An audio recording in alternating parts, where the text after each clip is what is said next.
Cat students जब से result आया है बहुत सारे स्टूडेंट्स तो सेलिब्रेट कर रहे हैं, लेकिन एक बहुत बड़ी मेजॉरिटी है जो अभी भी बहुत स्ट्रेस के अंदर है क्योंकि वो अपना ड्रीम नहीं अचीव कर पाए, रिजल्ट्स अच्छे नहीं आए। और ज़ाहिर सी बात है वो बहुत स्ट्रेस में हैं, बहुत एंजाइटी में हैं, बार बार क्वेश्चन करें कि ऐसा क्यों हुआ है।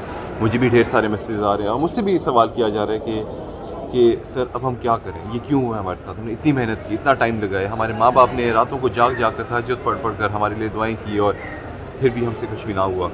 और ज़ाहिर सी बात है मैं भी तंग होता हूँ, स्ट्रेस में आता हूँ, बुरा लगता है मुझे भी सारे स्टूडेंट्स के बिहाफ पे कि आखिर ऐसा क्यों हुआ। तो आज जुम्मे की नमाज़ के बाद काफ़ी देर में बैठा रहा अल्लाह की बारगाह में और सोचता रहा कि क्यों आखिर ऐसा होता है कि कुछ बहुत सारे स्टूडेंट्स इतनी मेहनत करते हैं, सारा कुछ करते हैं, फिर भी वो सक्सेसफुल नहीं हो पाते। तो दुआ करता रहा आप लोगों की सक्सेस के लिए, आप लोगों की ड्रीम्स जो हैं, जो आपका ड्रीम है अल्लाह ताला उसमें आपको सक्सेसफुल करे। अगर आपकी सक्सेस नहीं है तो आपके ड्रीम्स को चेंज करे और बेहतर ड्रीम्स से जिसमें आप सक्सेसफुल हो। लेकिन फिर भी मैं बैठ के अल्लाह ताला से एक तरह से पूछता रहा कि ऐ अल्लाह, इतने लोग इतनी मेहनत करते हैं, दिन रात पढ़ते हैं, फिर भी आखिर क्यों? कुछ बच्चे इतने आराम से कर पाते हैं एमडी कैट और कुछ बच्चे जो हैं आखिर क्या गलत किया उन्होंने, क्या बुरा किया उन्होंने? तो अल्लाह ताला अपनी होली कुरान के अंदर एक तरह हमसे कम्युनिकेट ही करते हैं, ज़ाहिर सी बात है। तो अल्लाह ताला ने क्या कम्युनिकेट किया मेरे साथ, मैं आपके साथ वो शेयर करना चाहता हूँ। अब अल्लाह ताला रीज़न्स बताते हैं कि इंसान को क्या मिलता है, क्यों मिलता है, कैसे मिलता है। तो सबसे पहले ज़हन में आती है सूरह ताहा की आयत नंबर 15, जिसमें अल्लाह ताला कहते हैं the man gets only what he strives for, जिसके लिए वो मेहनत करता है। तो अल्लाह ताला से मैं तो यहाँ पर ये पूछता हूँ कि अल्लाह, हमारे स्टूडेंट्स ने क्या मेहनत नहीं की? क्या एक स्टूडेंट ने दिन रात नहीं पढ़ा? क्या उसने अपना स्केड्यूल नहीं बनाया? क्या उसने किताबों पे किताबें नहीं छानी? क्या उसने प्रैक्टिस पे प्रैक्टिस नहीं की? बच्चे ने तो सब कुछ किया, उसने तो हर चीज़ के लिए स्ट्राइव किया, तो फिर उसको क्यों नहीं मिला आखिर? अब हमने अल्लाह ताला को ये तो बोल दिया कि हमने स्ट्राइव किया है, तो फिर हमें क्यों नहीं कुछ मिला? तो अल्लाह ताला फिर फर्दर सूरह अल-नजम आयत नंबर 39 में ये कहते हैं the man will not get anything for which he hasn't worked hard. मतलब हार्ड वर्क अगर होगा तभी वो चीज़ मिलेगी, वरना नहीं मिलेगी। तो बंदा कहे कि ए अल्लाह, और कितना हार्ड वर्क, दिन रात पढ़ाई, एकेडमी जा रहा हूँ, नियर पियर पे पढ़ रहा हूँ, यूट्यूब पे पढ़ रहा हूँ, क्विज़ेस पे क्विज़ेस सॉल्व कर रहा हूँ, और कितनी ज़्यादा हार्ड वर्क मैं करूँ, इससे ज़्यादा अब मैं यहाँ पर क्या करूँ? बताएं मुझे कुछ, मैं यहाँ पर क्या करूँ? अब क्योंकि हमारा ईमान है कि कुरान जो भी कहता है वो सही कहता है और हर बात के पीछे, हर आयत के पीछे हिकमत है और अल्लाह ताला कभी भी वादा खिलाफ़ी नहीं करता, तो जो अल्लाह ताला कहते हैं वो तो होता ही है। तो इसका मतलब यही है कि मैं ये सोचने पे मजबूर हो गया कि अल्लाह ताला अगर ये कह रहे हैं कि हार्ड वर्क को ही मैं रिवॉर्ड करता हूँ और जो बंदा स्ट्राइव करता है जिस चीज़ के लिए उसको वही चीज़ मिलती है, तो यकीनन कहीं ना कहीं स्टूडेंट्स ने कहीं हार्ड वर्क में कोई कमी दिखाई है, कहीं striving for that particular aim, कहीं उसके अंदर कोई ख़राबी दिखाई है। एग्जैक्टली हुआ क्या है? मैं अब ये सोचने पे मजबूर हो गया और फिर मैं ये पूछने शुरू हो गया अल्लाह ताला से कि Allah, what is hard work for you? क्या है hard work? What do you define as hard work? What do you define as striving for something? Please help me out there. कश्मकश में मैं था कि अचानक से मुझे याद आया कि जंग बदर में क्या हुआ था। जंग बदर में मुसलमानों की फ़ौज की तादाद सिर्फ 313 थी, जबकि कुरैश या दुश्मनों की फ़ौज जो है वो तकरीबन 1000 लोगों पर मुश्तमिल थी। तो एक तरह से वो बहुत ज़्यादा स्ट्रॉन्ग थे एज़ कम्पेयर टू अस, लेकिन उसके बावजूद अल्लाह ताला ने मुसलमानों को फतह दी। उसकी वजह क्या थी? हाँ, एक हमें ये बताई जाती है बात कि जब जंग हो रही थी तो उसमें फरिश्ते जो हैं वो भी आ गए थे। ज़ाहिर सी बात है अल्लाह ताला की मदद बहुत इंपॉर्टेंट है। अगर कोई ऐसा मिशन है जिसके अंदर आप अल्लाह की मदद मांगो और अल्लाह ताला की भी सहमति हो उस वाले मिशन में, तो अल्लाह ताला डेफिनेटली हेल्प करते हैं। लेकिन बियॉन्ड डैट अगर आप जाएँ तो आपको ये भी नज़र आता है कि मुसलमानों ने उस जंग में हार्ड वर्क तो किया ही किया था, लेकिन साथ में स्मार्ट वर्क भी किया था। स्मार्ट वर्क एज़ इन बहुत सारी चीज़ें कि जंग बदर के मैदान में पहले पहुंच जाना, नंबर 1, नंबर 2 वहाँ पर जाकर जो स्ट्रेटेजिक लोकेशंस हैं उनको काबू कर लेना।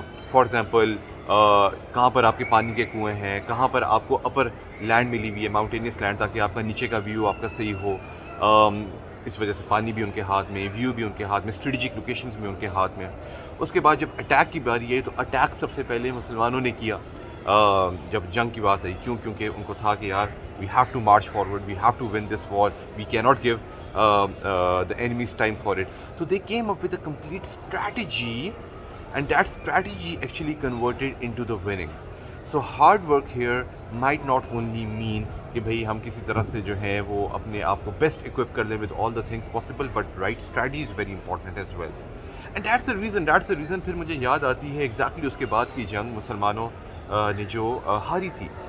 اس کی وجہ کیا تھی کہ ٹھیک ہے اس بار تو تعداد بھی تھی, ریسورسز بھی تھے, لیکن اس کے باوجود جب وہ جنگ لڑنے کے لیے گئے اور اس کے بعد پہلے جیت بھی گئے, لیکن اس کے بعد کیونکہ مقصد سے وہ ڈگمگا گئے اور وہ جو ہے مال غنیمت کے پیچھے جب پڑ گئے, تو اس کے بعد قریش نے دوبارہ سے حملہ کیا اور ہمیں ہرایا, بہت زیادہ نقصان ہمیں پہنچایا. تو اس کا مطلب یہ ہوا کہ ہارڈ ورک, ریسورسز الگ چیز ہے, لیکن اسمارٹ ورک ہونا, اسٹریٹجی ہونا, that is very very very important. And that's the reason کہ now I will strive my level best کہ میں آپ لوگوں کو بتاؤں کہ what is the right strategy, because God asks for it. Allah تعالیٰ انہی کو سکسیزفل بنائے گا. آج جتنے ٹاپرز ہیں آپ اٹھائیں کسی ٹاپر کو کال کریں اور آپ اس سے پوچھیں کہ اس کی اسٹریٹجی کیا تھی, اور آپ کو نظر آئے گا کہ آپ کی اسٹریٹجی اور اس کی اسٹریٹجی میں کوئی نہ کوئی فرق تھا. تو کمنگ ڈیز میں انشاءاللہ اسٹریٹجی پہ آپ کو اور ہمیں بہت بہت کام کرنا ہے. کس طرح سے کرنا ہے ویل ٹاک اباؤٹ دیٹ, لیکن کرنا ہے یہ آج ہمیں پتہ ہے. اور پھر آخر میں اللہ تعالیٰ سے یہ پوچھتا ہوں کہ اللہ ہمارے اسٹوڈنٹس نے اتنی محنت کر دی, پورے سال لگا دیے, کسی نے 2 3 سال لگا دیے, اب وہ کیا کریں, وہ تو تھک ہار گئے ہیں, ٹوٹ گئے ہیں, چور ہو گئے ہیں, اب وہ کیا کریں. تو یہاں پر اللہ تعالیٰ کہتے ہیں قرآن میں سورۃ البقرہ میں آیت نمبر 286 کہ میں ایک انسان کے اوپر, کسی بھی انسان کے اوپر اس کی کیپیبلٹی سے زیادہ, اس کی استطاعت سے زیادہ اس کے اوپر بوجھ نہیں ڈالتا. اور جب اللہ تعالیٰ کی بات بولتے ہیں تو ظاہر سی بات ہے وہ ان کا پرومس ہوتا ہے. اینڈ دیٹ سمپلی مینس کہ ہم آپ میں سے ہر وہ اسٹوڈنٹ جو اس ٹائم پہ تنگ ہو رہا ہے, اسٹریس میں, انزائٹی میں ہے, کوئی اس کی ضرورت نہیں ہے. جو بھی آپ لوگ جس چیز سے بھی 2-4 ہو رہے ہیں, یقین مانیں گاڈ نوز, اور اللہ تعالیٰ آپ سے اور مجھ سے بہتر ہی جانتا ہے کہ کس کے لیے کیا لکھا گیا ہے. تو دیٹ سمپلی مینس کہ آپ کا ایک جرنی ہے, اس جرنی کے اوپر اللہ تعالیٰ نے آپ کو ڈالا ہوا ہے. ابھی بوجھ ہے, لیکن اس بوجھ سے آپ کو نکالا ضرور جائے گا, کیونکہ اللہ تعالیٰ نے وعدہ کیا ہے کہ یہ بوجھ آپ کی کیپیبلٹی کے اکارڈنگ ہی ہے, زیادہ نہیں ہے اس سے. تو you will definitely come out of it, no doubts in that. یہ ساری سوچ و وچار جو ابھی میں نے آپ کے ساتھ شیئر کی ہے, میں اس کے بعد بہت اچھا فیل کر رہا ہوں. اور میں اچھا اس لیے فیل کر رہا ہوں کہ میرے پاس ایک ڈائریکشن ہے. اب میرے پاس ڈائریکشن یہ ہے کہ میں نے آپ سب کے ساتھ مل کر آپ لوگوں کو ایک صحیح اسٹریٹجی پر ڈالنا ہے. چاہے وہ اسٹریٹجی آپ کو میڈیکل ڈاکٹر بنائے, یا چاہے وہ اسٹریٹجی آپ کو کسی اور طریقے سے سکسیزفل بنائے, لیکن اب ہمیں یہ پتہ ہے کہ ہم نے اسمارٹ ورک کرنا ہے, ہم نے صحیح اسٹریٹجی کے حساب سے چلنا ہے, اور ہم نے انشاءاللہ اس مشکل محاذ کو ایس کرنا ہی کرنا ہے. تو گیٹ ریڈی فار دیٹ. نا امید نہ ہو. اللہ تعالیٰ کہتے ہیں یار رزق دینے والا میں ہوں. تو جب اللہ تعالیٰ رزق دینے والا ہے, جب اللہ تعالیٰ ہماری ساری چیزیں پلان کرنے والا ہے, تو ہم کون ہوتے ہیں اسٹریسفل ہونے والے. تو اسٹریس کو اٹھا کر سائڈ پہ رکھیں, اٹھا کے کھڑکی سے باہر پھینکیں. ہمیں بلیف ہے اپنے گاڈ کے اوپر, اس کی نعمتوں کے اوپر. ہم بس محنت کریں گے, اسمارٹ ورک کریں گے, ہارڈ ورک کریں گے, اسٹرائیو کریں گے اپنے گول اور مشن کی طرف, اس کو ڈیفائن کریں گے گول اور مشن ہے کیا, اور بہت آگے جائیں گے انشاءاللہ. ٹھیک ہے, بہت خیال رکھیں. کمنگ ڈیز میں بہت اچھی باتیں کریں گے انشاءاللہ.